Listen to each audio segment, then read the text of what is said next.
A continuación, Noticiero Telesucesos. Clasificación A. Apto para todo público.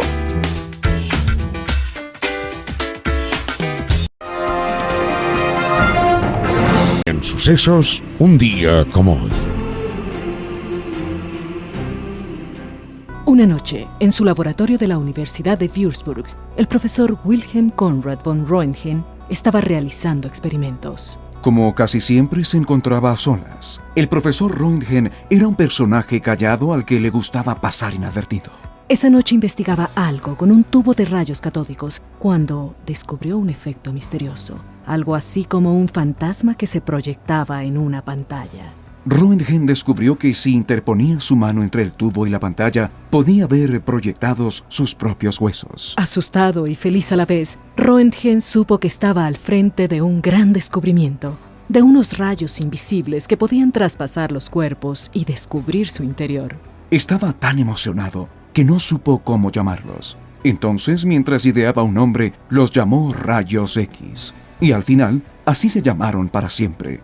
Rayos X. El avance de la medicina nunca hubiera sido posible sin este descubrimiento sorprendente. Los rayos X, realizados por un profesor que quiso estar en el anonimato, al punto que le hubiera gustado llamarse Profesor X. Röntgen hizo un milagro. Nos permitió hacer visible lo invisible utilizando lo invisible, los rayos X. Y estaban haciendo un día como hoy, 27 de marzo de 1845. Gracias, profesor Röntgen, por su aporte a la ciencia y a la vida. Y feliz cumpleaños, señor. En sucesos, un día como hoy.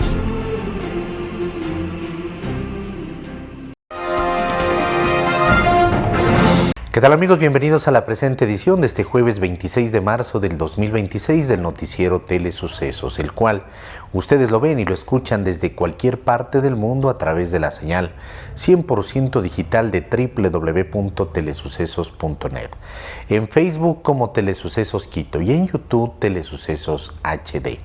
Vamos con los titulares de la presente emisión. Titulares. Reunión de la CAN entre delegados de Ecuador y Colombia cerró con compromisos de más diálogos. Toque de queda no se extenderá en 4 provincias de Ecuador, ratifica ministro del Interior. Ministro de Trabajo pide que juez aclare fallo que ordena corregir impedimento de Alexandra Villasís. Consejo Nacional Electoral aprobó iniciar cancelación de los movimientos Unidad Popular y Construye. El SRI detecta 221 contribuyentes que no pagaron el ISD en importaciones por más de 363 millones de dólares.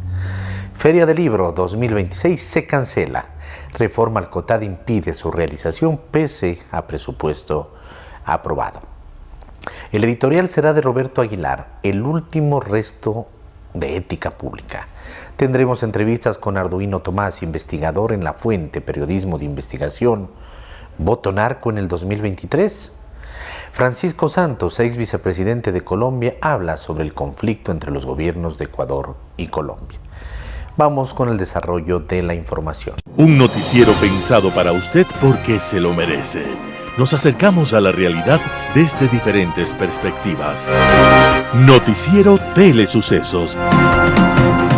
Primera parte del noticiero Telesucesos con las noticias más importantes del día.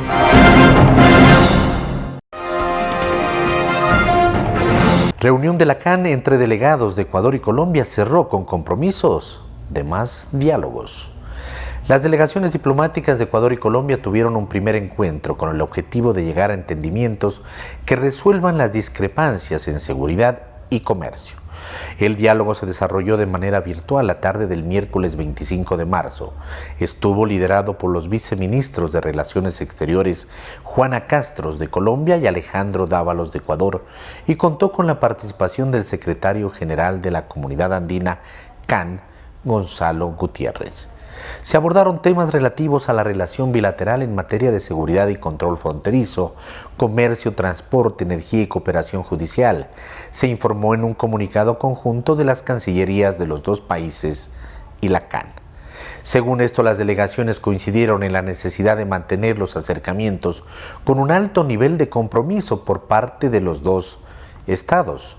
Las conversaciones continuarán en torno a seguridad en la frontera, lucha contra el tráfico ilícito de estupefacientes, minería ilegal, tráfico ilícito de migrantes, contrabando y delincuencia organizada transnacional. Se revisarán los pendientes relacionados con comercio, transporte, energía, hidrocarburos y las condiciones necesarias de presencia y control estatales en la frontera común, dice el texto. Además, existe predisposición de ambas partes para facilitar mecanismos de cooperación judicial. En el comunicado no se menciona si llegaron a acuerdos puntuales sobre la continuación o no de las medidas comerciales y de energía que aplican mutuamente los países. Tampoco se indica en qué espacios seguirán las conversaciones. El diálogo entre Ecuador y Colombia fue promovido por la CAN para solucionar las tensiones. El organismo regional informó inicialmente que se iban a realizar 2 encuentros, el 25 y 26 de marzo. Sin embargo, la Cancillería ecuatoriana confirmó que no se llevará a cabo la segunda cita, ya que en el primer encuentro se abordaron todos los temas. Toque de queda no se extenderá en 4 provincias de Ecuador, ratifica ministro del Interior. El toque de queda que rige en Guayas, Los Ríos y El Oro desde el pasado 15 de marzo, de 11 a 5 de la mañana, no se extenderá y culminará el 30 del mismo mes, tal como lo dispuso la Presidencia. Así lo informó el ministro del Interior, John Reinberg. La medida fue establecida por el presidente Daniel Noboa a través del Decreto Ejecutivo 329 para combatir al crimen organizado y afectar sus economías. Según el ministro, la medida no se extenderá más de lo establecido. Sin embargo, afirmó que cuentan con el apoyo para implementarlo en otras provincias en caso de que los operativos en el país así lo requieran. Hasta la fecha, más de 1.100 personas han sido registradas en las 4 provincias intervenidas durante la primera semana del toque de queda y unas 982 fueron detenidas, la mayoría por violar la restricción de movilidad. Ministro de Trabajo pide que jueza aclare fallo que ordena corregir impedimento de Alexandra Villasís. El ministro de Trabajo, Harold Burbano, dijo este 26 de marzo del 2026 que presentó un recurso de aclaración para consultar a la jueza Viviana Pila, quien debe corregir el impedimento que registra la vocal suplente Alexandra Villasís, como lo dispuso la magistrada en su sentencia por el habeas data que solicitó la abogada ante la prohibición que no le permitió ocupar la presidencia del Consejo de la Judicatura. Según Burbano, hizo esa consulta porque el Ministerio de Trabajo es un ente repositorio de información, por lo tanto no puede cumplir algo que implica cambiar un dato de una tercera institución a la cual no tiene competencia. Además, admitió que ya recibió la notificación de la sentencia del habeas data, sin embargo, aún no acata la orden judicial, pese a que la jueza ordenó el lunes 23 de marzo que se corrija de forma inmediata el error sobre el supuesto impedimento por una aparente deuda en el SRI. Además, dispuso que se emita un nuevo certificado donde no conste ninguna prohibición y una reparación integral. Ante la negativa del Ministerio de Trabajo para corregir el impedimento, Villasís aseguró que presentó un escrito ante la jueza Pila para que se realice el seguimiento correspondiente y se garantice el cumplimiento del fallo. La vocal suplente impugnada también criticó que el Consejo de Participación Ciudadana y Control Social mantenga el concurso de selección de los vocales principal y suplente del Consejo de la Judicatura pese a la sentencia. Consejo Nacional Electoral aprobó iniciar cancelación de los movimientos Unidad Popular y Construye. El Consejo Nacional Electoral consiguió finalmente el 26 de marzo, en el 4º intento de votación, aprobar los informes de las áreas técnicas del organismo que recomiendan iniciar los trámites de cancelación del movimiento Construye y Unidad Popular en Ecuador. Para lograrlo tuvieron que ocurrir varios hechos. Primero, la consejera Elena Nájera y el vicepresidente Enrique Pita se excusaron de participar en la sesión por compromisos adquiridos con anterioridad, y además Estela Acero se acogió a permiso de maternidad. En el caso del movimiento Construye, el consejero Cabrera aseguró que actualmente no registra ni un solo afiliado. La ley electoral dice que debe mantenerse al menos el 50% del número de adherentes con el que se oficializó su inscripción. en tanto que Unidad Popular habría pasado de tener 206.771 afiliados a 31.000, es decir, un 15% de lo requerido.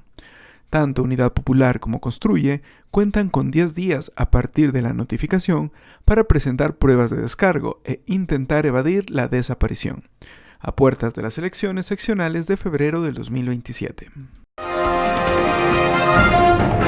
El SRI detecta 221 contribuyentes que no pagaron el ISD en importaciones por más de 363 millones de dólares. El Servicio de Rentas Internas intensificó inconsistencias en el pago de impuesto a la salida de divisas relacionadas con operaciones de importación realizadas entre el 2022 y el 2024. Según la entidad, 221 contribuyentes efectuaron importaciones por más de 363 millones de dólares sin cumplir con este tributo, informó la entidad este 26 de marzo del 2026. El SRI ejecutó procesos de control enfocados en contribuyentes que manejan pagos desde el exterior o realizan importaciones. Como resultado, detectó que un grupo de 221 contribuyentes canalizó operaciones por montos significativos sin registrar el pago del ISD correspondiente.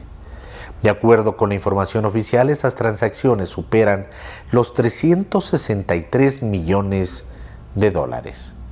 El organismo advirtió que pese a la modalidad de financiamiento utilizada, el impuesto se genera igualmente. El análisis del SRI determinó que las importaciones observadas se financiaron mediante créditos otorgados por bancos del exterior.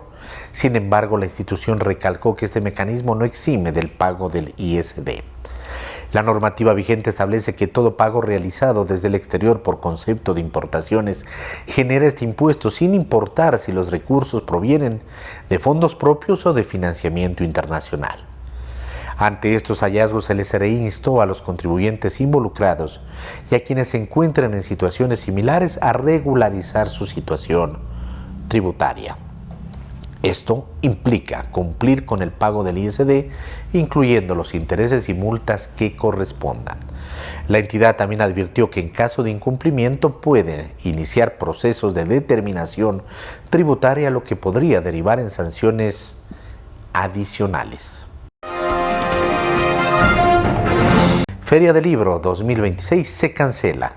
Reforma al COTAD impide su realización pese a presupuesto aprobado. La Feria Internacional del Libro Quito 2026 no se realizará. Así lo confirmó la Secretaría de Cultura, al señalar que la cancelación responde directamente a la entrada en vigencia de la reforma del COTAD, que restringe el uso de recursos para eventos culturales de gran escala. La decisión, según se explicó a través de un comunicado, no obedece a falta de gestión, voluntad política ni presupuesto. De hecho, la feria contaba con una asignación aprobada de $416.262.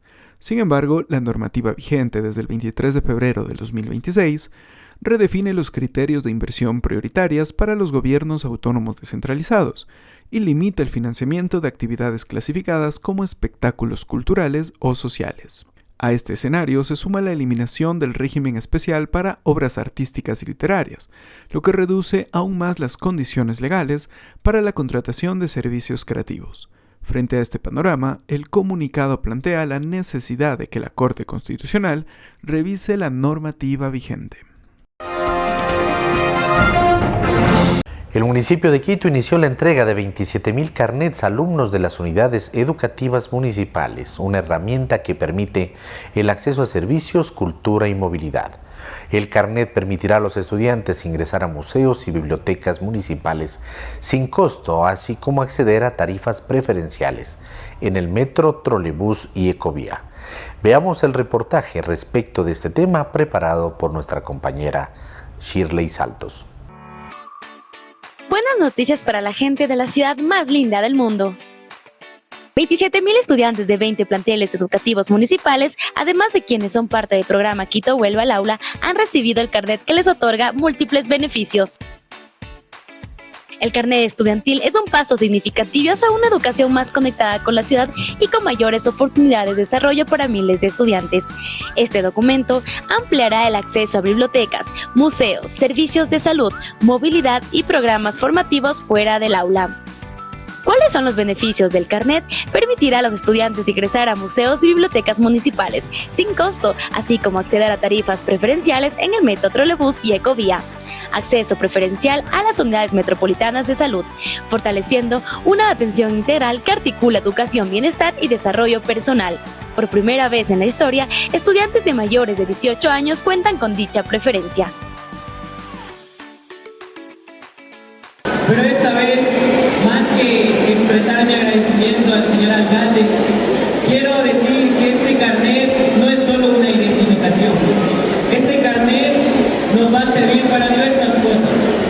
Este carnet es un paso para que nosotros, del estudio de las aulas, pasemos al estudio de las bibliotecas, que podamos conocer los museos, el arte, que conozcamos de dónde venimos. Nosotros debemos tener en cuenta de que este es un esfuerzo muy grande. El evento contó con la participación del alcalde de Quito, Pavel Muñoz, donde señaló que esta herramienta no solo se limita al transporte o al acceso cultural. El documento también facilita el ingreso presencial a unidades metropolitanas de salud, lo que refuerza la atención integral de los estudiantes. Para Telesucesos informó Shirley Saltos.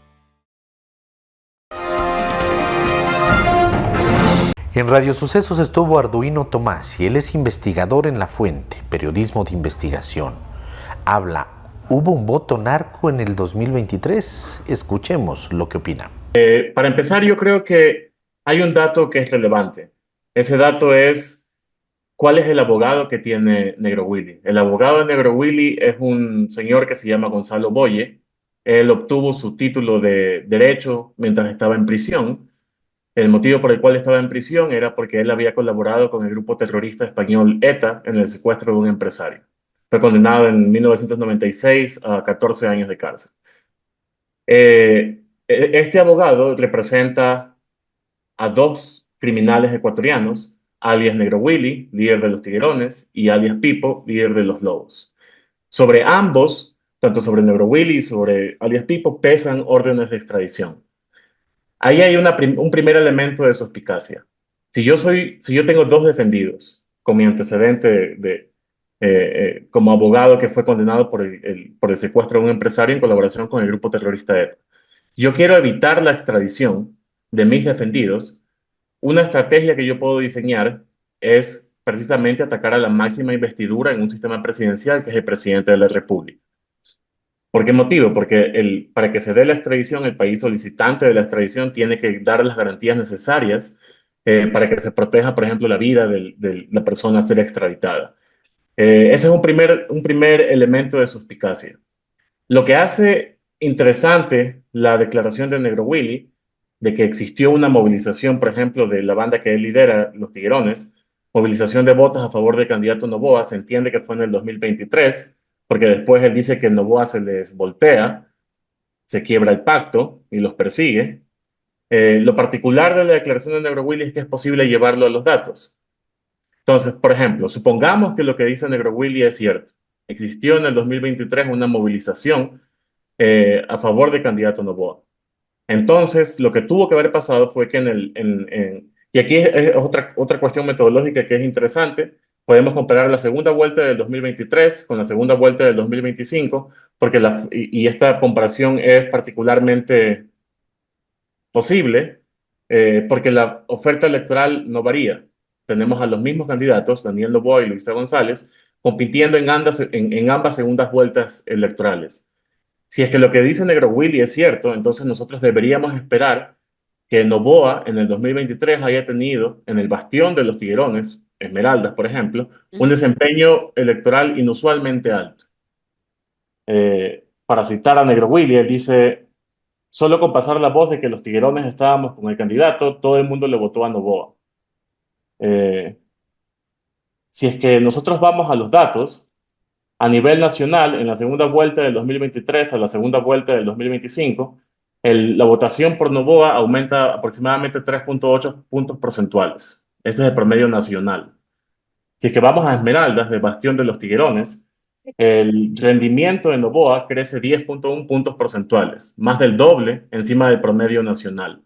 Esto de aquí es inconsistente con la declaración de Negro Willy, porque nosotros, si es que existió un apoyo de los tiguerones y movilizar votos y solo con pasar la voz le votaron a Noboa, entonces el crecimiento de Noboa tuvo que haber sido inusualmente alto en el 2023, le retiro el apoyo, y como le retiro el apoyo, entonces Noboa tuvo que haber decrecido, al menos comparado con, por ejemplo, el promedio nacional. Y eso no es lo que pasa, sino que crece dos veces más del promedio nacional. Este resultado se mantiene incluso si nosotros vamos parroquia por parroquia en Esmeraldas. Vemos que el crecimiento por Noboa aumenta a lo largo de todas las parroquias. Es un aumento de manera sistemática. Eh, Algo particular también que permiten los datos. En Ecuador, tienes dos juntas. Tienes juntas femeninas y tienes juntas masculinas. El hecho de que sea así permite una granularidad mayor para analizar el comportamiento electoral, porque las redes criminales tienden a tener una mayor composición de hombres.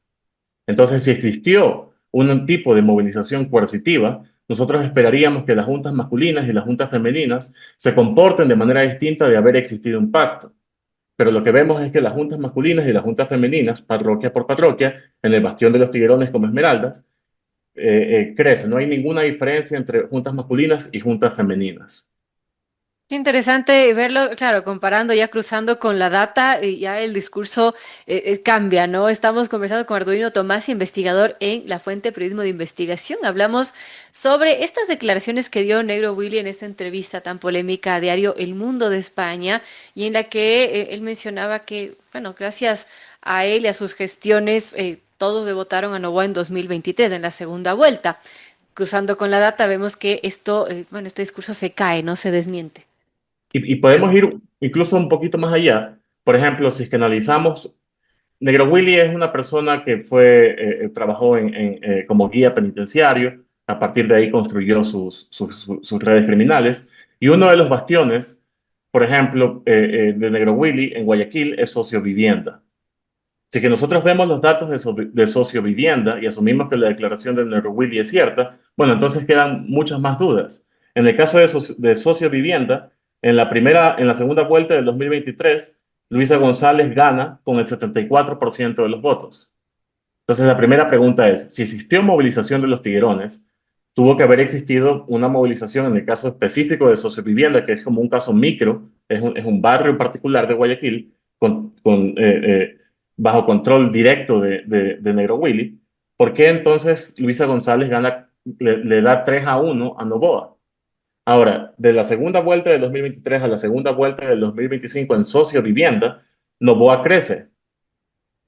Y crece aproximadamente 6.7 puntos porcentuales, lo cual no tiene sentido con el hecho de que si es que hubo un pacto, le retiré el pacto, entonces ¿por qué en Sociovivienda Noboa aumenta casi 7 puntos porcentuales en un sector dominado específicamente por los tiguerones? Entonces, el caso micro de Sociovivienda en Guayaquil replica el mismo comportamiento electoral a nivel provincial en el caso de Esmeralda. En Impacto Informativo estuvo Francisco Santos, ex vicepresidente de Colombia. Habla del conflicto entre los gobiernos de Ecuador y de Colombia. Vamos con la nota. Pero podemos encontrar algunas claves. La primera, para entender el paso de una hegemonía unilateral que estaba manejada por Estados Unidos como la potencia única, a un nuevo mundo geopolítico que le podemos denominar multilateral, tripolar o cuatripolar, con la presencia de Rusia, China e incluso India. Estas transiciones a lo largo de la historia se han dado. Recordemos cuando hubo el paso de la hegemonía el siglo pasado en el marco de la Primera Guerra Mundial, desde el dominio de Gran Bretaña, que era la gran potencia, al dominio de Estados Unidos, la nueva potencia. ¿Cuál es el problema? Que estas transiciones generalmente no se dan en forma pacífica, sino a través de guerras. Y estamos viviendo esa transición con varias guerras, la guerra de Ucrania y ahora la guerra de Irán y otras guerras. Entonces aquí tenemos un problema que no se trata únicamente de un enfrentamiento local e incluso regional, sino que es un enfrentamiento que involucra temas geopolíticos generales. Pero se añade la segunda clave.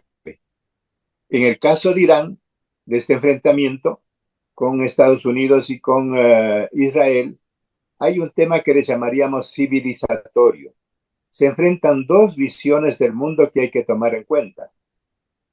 No conocemos mucho lo de Irán, especialmente en América Latina. Generalmente decimos es una teocracia y no entendemos que hay una vinculación entre el poder político y la economía y una visión sagrada de la vida, este sentido de sacrificio. Este desconocimiento puede provocar, como le sucedió a Trump, un mal cálculo. Recordemos cómo empezó este último del conflicto. Este es un tramo antiguo, no empieza ahora, pero los últimos acontecimientos que empiezan el 28 de febrero tienen dos hechos sacrificiales: la muerte, el asesinato de Ali Khamenei y el asesinato de 170 niñas en una escuela en Teherán. ¿Cuál era el cálculo que hacía Estados Unidos? Que una vez descabezada la República Islámica, una vez muerto su líder, iba a haber un levantamiento y un cambio de régimen. Mal cálculo, porque se ha producido un efecto contrario. ¿Por qué? Porque además de razones económicas, políticas, hay razones ideológicas o razones de cosmovisión, en donde más bien la muerte de Khamenei le convierte en un mártir que galvaniza todas las fuerzas internas. ¿Y qué tenemos en este momento? Estados Unidos hizo su cálculo y es verdad. En términos cuantitativos, Estados Unidos sigue siendo una gran potencia militar, con dominio del aire, con dominio del mar, los portaaviones, con dominio terrestre, reforzada por la presencia de la mayor potencia regional como es Israel. Cálculo, una guerra rápida, 4 o 5 días, como ya le sucedió en el caso de Venezuela, en donde pudo intervenir directamente. Pero ese cálculo, con estos factores que estamos diciendo, no funcionan. Y quizás el elemento central, si es que introducimos análisis como teoría de los juegos, es que frente al poder de Estados Unidos e Israel, un poder cuantitativamente superior, Irán se ha preparado durante 30 años para una respuesta de desgaste progresivo. Y parece que en el conflicto inmediato le está dando resultados porque Estados Unidos no logra un resultado esperado y aún más se agudiza el debilitamiento de Estados Unidos. Esta es la situación que abre el conflicto y no hay perspectivas de que se pueda resolver. Qué complejo realmente. Ahora, con esto que usted apunta, Napoleón, respecto a cómo se arrastra a Donald Trump, presidente de los Estados Unidos, a esta guerra en la que, bueno, está inmerso este proyecto de Israel, que es el Gran Israel, pero el pretexto para arrastrar a esta guerra Trump es a partir del chantaje de los archivos de Epstein. ¿Cómo pensar que esto puede ser una cortina de humo tan costosa para Estados Unidos y para el mundo, y que sea por estos archivos de Epstein? Uno de los factores que influyen en este conflicto es la situación interna de cada uno de los contrincantes, particularmente de Estados Unidos.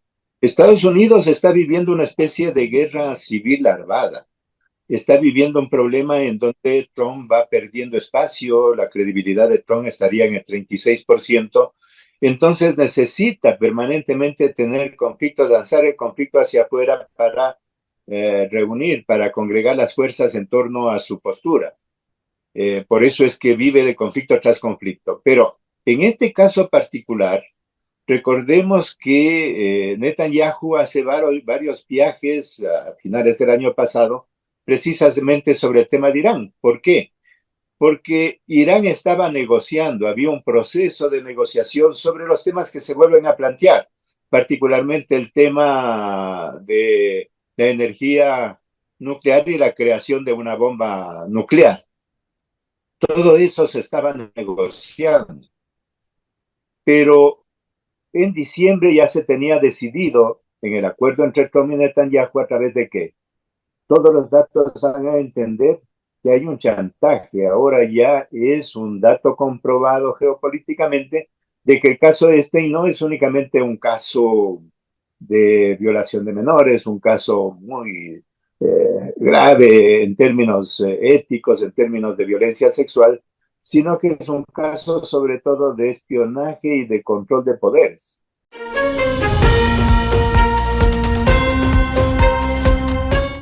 El último resto de ética pública, artículo de Roberto Aguilar publicado en diario El Expreso.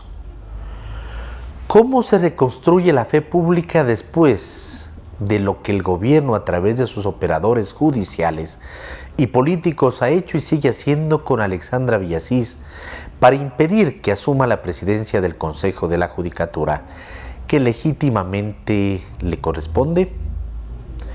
¿Cómo catalogar este esfuerzo concertado de altísimos funcionarios para cometer un fraude? Desde el Consejo de Participación y Control Social hasta la mismísima Corte Nacional, del Ministerio del Trabajo al Servicio de Rentas Internas y, por supuesto, el propio Consejo de la Judicatura en pleno, tomaron parte del operativo. ¿Cuántos tipos penales perpetraron entre todos ellos con total impunidad? Falsificación de documentos, asociación para delinquir, incumplimiento de decisión legítima de autoridad competente, tráfico de influencias, prevaricato. Esta es la historia de un presidente que necesita garantizar su control sobre la justicia. Para ello, nada más eficiente que un Consejo de la Judicatura de bolsillo, con su facultad de sancionar a los jueces, trasladarlos o destituirlos. Ese organismo es la herramienta adecuada para tener de rodillas a las Cortes y obtener de ellas lo que el Ejecutivo, pregúntenle a la jueza Nubia Vera, o incluso los narcos, pregúntenle al juez Carlos Serrano, necesitan. El impresentable abogado de narcotraficantes, Mario Godoy, era el hombre ideal para cumplir esa tarea. Alexandra Villasís, su suplente, una piedra en el zapato. Ocurre que, de resultas de su propio descaro y su propia angurria, el primero pierde el cargo. En consecuencia, se vuelve imprescindible evitar el ascenso de la segunda a toda costa. ¿Qué hacer? Fraude. Inventársele una deuda tributaria inexistente que el Ministerio de Trabajo registra como impedimento para ocupar cargo público. Aunque el SRI otorgó un certificado de cumplimiento tributario, desde el minuto 1 tuvieron que transcurrir 44 días hasta que un recurso de habeas data desmontara la patraña y ordenara corregirla. Que Alexandra Villasís no mantenía deuda tributaria alguna y por lo tanto no estaba impedida de ocupar cargo público es algo que ningún ecuatoriano enterado del caso puso en duda nunca. Ninguno en absoluto. Eso incluye a los integrantes del Pleno de la Judicatura que la destituyeron, de facto sin estar facultados para ello. Al titular del Consejo de Participación y Control Social, que no tardó ni media hora en arrancar el proceso para sustituirla. Por algo habrá amasado $1 millón desde que ocupa el cargo. Al presidente de la Corte Nacional de Justicia, de quien se esperaba al menos algo de carácter, pero terminó haciendo lo que se le pedía. Al ministro de Trabajo, de quien no se esperaba nada en absoluto, pero aún así se dio modos para ser decepcionante, y al presidente de la República, Deus ex machina de toda la conjura. Cada uno de ellos sabía a ciencia cierta que Alexandra Villasís no debía un centavo al SRI. Sin embargo, durante 45 días y contando, el aparato público nacional ha girado alrededor de esa mentira. Este caso no solo retrata la crisis de institucionalidad y echa abajo el último resto de fe pública que aún quedaba, si quedaba alguno. Hace algo peor. Pone de cabeza nuestra más básica relación con la verdad. Viene a decirnos que para todos los efectos la verdad es insustancial e inútil. El caso de Alexandra Villasís es un punto sin retorno en la irremediable pérdida de sentido de la realidad. Artículo de Roberto Aguilar publicado en diario El Expreso.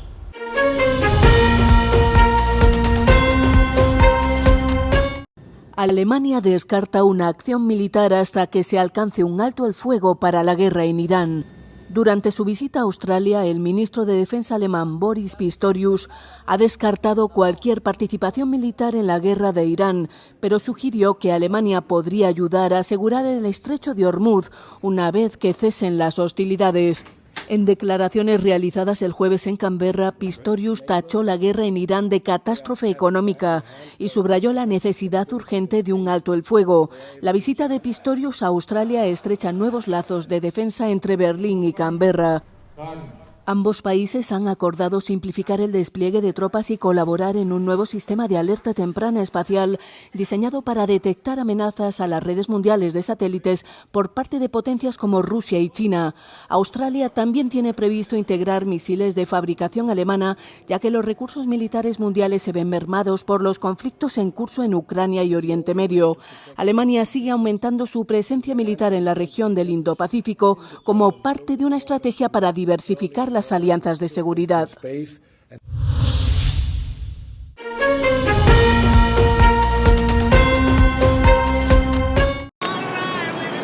Un tribunal de Los Ángeles ha fallado en contra de Meta y Google por crear intencionadamente adicción a sus productos entre los jóvenes, lo que ha provocado problemas de salud mental.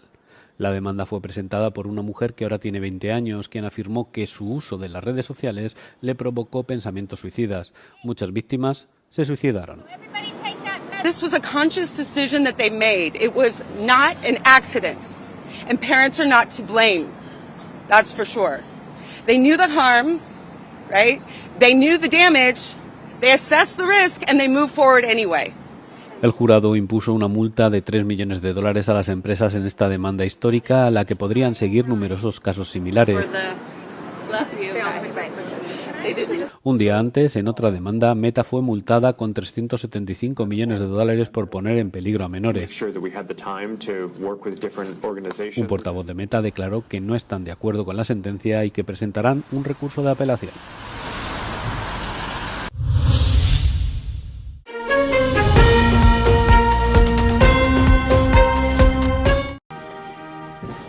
Los líderes de Corea del Norte y Bielorrusia han firmado un tratado de amistad y cooperación durante la primera visita oficial del presidente Alexander Lukashenko a Pyongyang.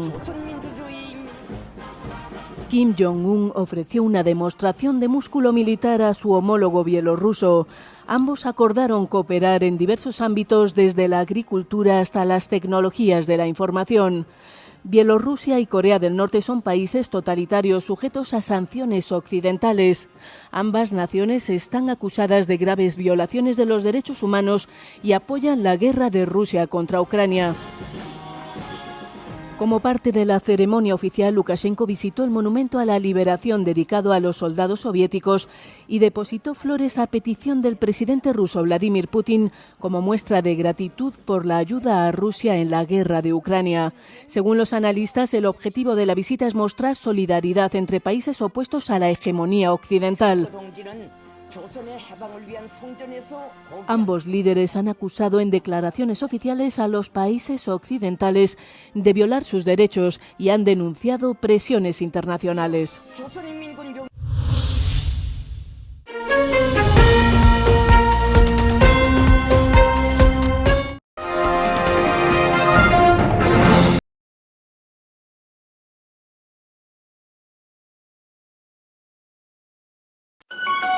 El noticiero Telesucesos es retransmitido de lunes a viernes a las 7 horas por Radio Planeta Sur 106.1 FM de la ciudad de Loja. Noticiero Telesucesos. Las opiniones vertidas en este espacio por la producción y dirección del programa son de exclusiva responsabilidad de sus autores y de quienes intervienen en ellos.